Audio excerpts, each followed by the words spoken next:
Namaste, dear brothers and sisters. Welcome to today's evening session. We are at day 97, 17th August 2024. Before we move ahead with our inspirational reading, a gentle reminder for your two invitations for the day, masterclasses and Being Heartful Everyday program. See if you can share it with your friends and family so that they can also benefit from both the invitations.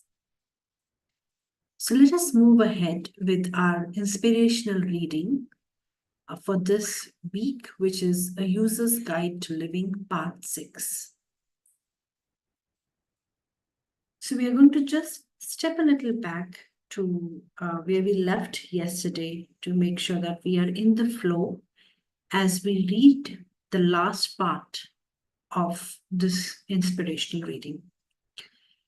Reflections on the principle of truthfulness. Let's now explore how we can apply this principle in everything that we do. We may not yet have reached the stage of ultimate truth, but are we at least authentic? At the deepest level, truthfulness is a commitment to that which is real and unchanging. In daily life, it translates to integrity and alignment between thoughts, words, and deeds. Other ways to describe that state are authenticity, sincerity, and genuineness. Let's for a moment think about the opposite of true, which is false. When something is not presented as it is, we say it is false. And if we examine our lives, we will see the presence of falseness all around us and within us too. When we pretend to be what we are not, it falls into the false category.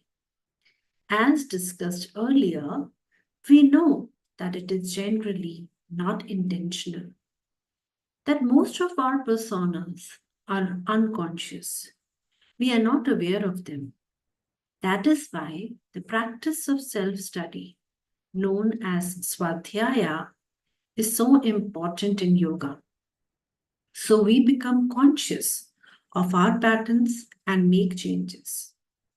And even more important to the awakening of truth is the heartfulness cleaning, a practice developed by Babuji to remove the root cause of our subconscious patterns and tendencies, our samskars.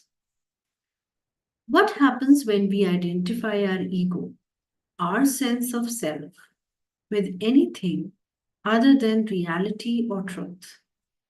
The ego then becomes a false identity. It is no longer original, but a self-modified version of the original.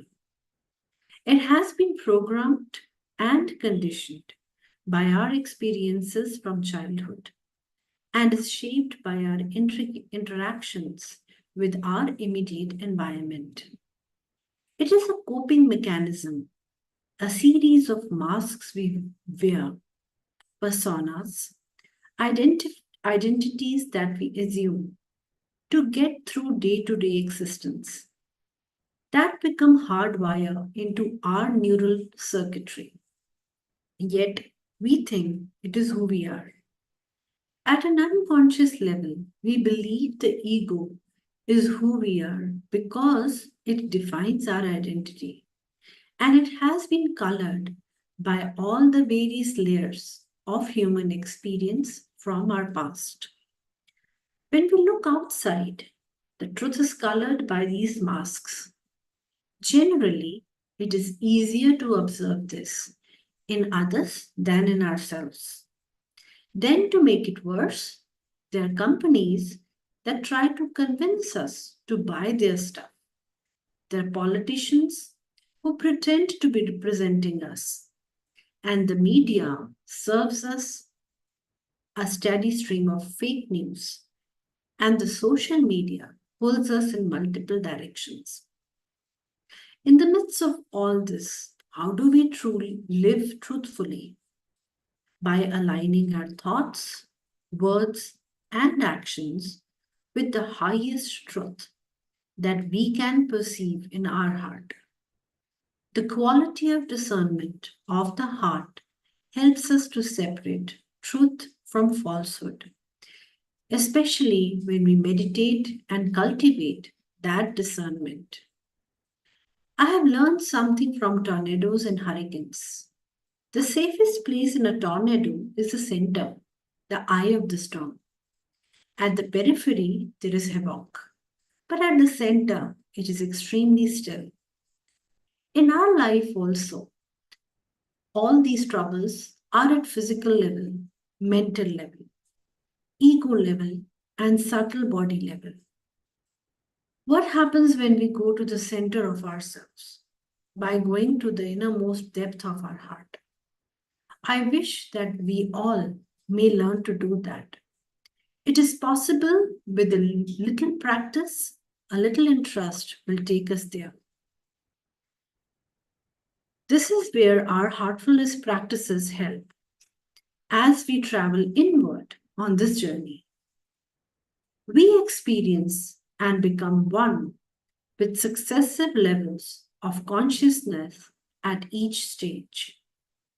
This results in ever increasing levels of awareness and discernment, helping us to perceive reality from higher perspectives at every stage. In other words, as we evolve to higher and higher stages, our thoughts, words, and deeds resonate more and more authentically with our center through the heart. When we are truthful, we are light, authentic, and genuine. Our confidence increases. We become morally stronger. When we perceive reality with the eyes of truth, we realize that pleasure and pain are two sides of same coin. One cannot exist without the others. We cannot choose one and avoid the other. When we accept this with complete understanding, we are filled with gratitude. We accept everything as a gift from the universe. The two principles of simplicity, principle 4, and truthfulness, principle 5, are intertwined like two strands of rope, and together they lead us to the highest state of being. While simplicity enables the shattering of our individual network, truthfulness enables us to see through our illusions and perceive reality as it is. Both lead to the final state of purity that we arrive at before the final destination. Some month back, some months back, when I was remembering Babuji, the following words bubbled up to describe him. Simple in every sense, pure in every sense, selfless in every gesture, caring in every act, ever smiling and blissful. Yet, my beloved, my all in all, my everything, suffered all the time. Such a wonderful paradox of blessings and sufferings. When we live in the heart, we are always connecting reality with day-to-day life. And the result is an integrated state of being, rich and whole. This we will continue to explore in the next 3 principles, which are also about human behavior. With this, we finish our this week's inspirational reading. And with those inspirational words, let us gently close our eyes and prepare ourselves for a universal prayer.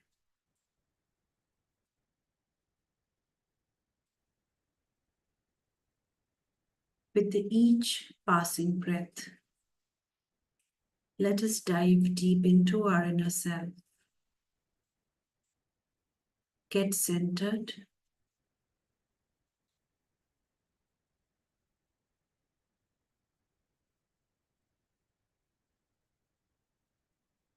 And gently bring the thought that all brothers and sisters are being filled with love and devotion, and real faith is growing stronger in them. अब अगले कुछ क्षणों के लिए हम अपना ध्यान इस बात पर केंद्रित करेंगे कि सभी भाई बहन प्रेम और भक्ति से भर रहे हैं और उनमें सच्ची श्रद्धा दृढ़ होती जा रही है।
If you feel you are ready to come out of your prayer, you can gently open your eyes.